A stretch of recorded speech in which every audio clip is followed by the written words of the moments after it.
এটা খুবই অস্বস্তির ব্যাপার যে পশ্চিমবাংলায় 16 সালের এসএসসির নিয়োজিত প্রায় 26,000 চাকরি বাতিল হলো, সুপ্রিম কোর্ট বাতিল করল।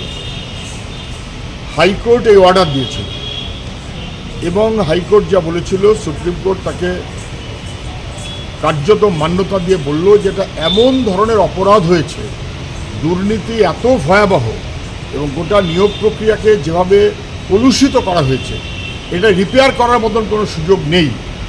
1 বছর সময় পেয়েছিল আমাদের রাজ্যের সরকার যে কারা যোগ্য কারা যোগ্য না তা স্পষ্ট করবে। 1 বছর লেগে গেল, সরকার যোগ্য অযোগ্য স্পষ্ট করতে পারলো না। কত টাকা খেয়েছে, হাজার হাজার ছেলে মেয়ের জীবন ধ্বংস করছে। কেন? কিছু অযোগ্য অপদার্থ যাদের টাকা নিয়ে চাকরিতে ঢুকিয়েছে রাজ্য সরকার এবং শাসক দল, তাদেরকে রক্ষা করার জন্য যারা যোগ্য তাদেরকে খারিজ করতে হলো। সরকার দাঁড়ালো অযোগ্যদের পাশে, সরকার যোগ্যদের পাশে দাঁড়ালো না, অযোগ্যদের বাতিল করার মনোভাব নিল না।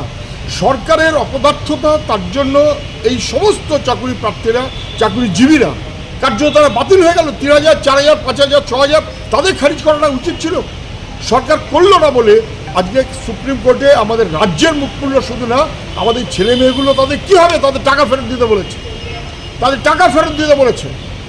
যে সরকারের অপদার্থতায় এবং যে সরকারের দুর্নীতির ভয়াবহতায় কার্যত যোগ্য ছেলে মেয়েদের চাকরিও চলে গেল, তাদের কার্যত বার করে দেওয়া হলো। লাথি মেরে এই সরকারকে বাতিল করা উচিত, লাথি মেরে এই সরকারকে বাতিল করা উচিত।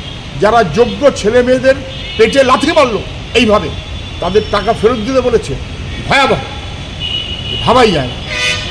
হাইকোর্ট বলেছে নির্দিষ্ট হবে যে যারা মন্ত্রিসভা এই অপরাধের সঙ্গে যুক্ত আছে তাদেরকে সিবিআই হেফাজতে নিয়ে প্রয়োজনে তদন্ত করুক।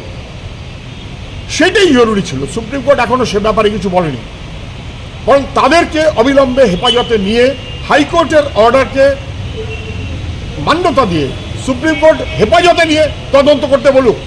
যারা টাকা খেয়েছে তারা বহাল তবিয়তে মন্ত্রীর দপ্তরে বসে থাকবে, সরকারের দপ্তরে বসে থাকবে, টাকা পাহাড় করবে, তারা ছাড় পাবে, আর যোগ্য ছেলেমেয়েরা বাতিল হবে। এ কখনো হতে পারে না। সরকারের অপদার্থতার জন্য এই ঘটনা ঘটেছে। অবিলম্বে দ্রুত 3 মাসের মধ্যে নিয়োগ প্রক্রিয়া করতে বলেছে। আমি জানি না রাজ্য সরকার তা পারবে কিনা।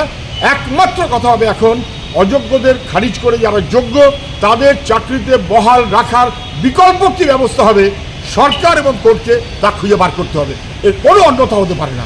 দুর্ভাগ্য আমাদের, গোটা রাজ্যটাকে কোথায় নিয়ে গেছে। হাজার হাজার ছেলে মেয়ে যারা কাজ দিতে পারে না, তারা কার্যত পেটে লাথি মেরে রাজ্য সরকারের অপদার্থতা তাদের চাকরি থেকে খারিজ করে দিল। দুর্ভাগ্য।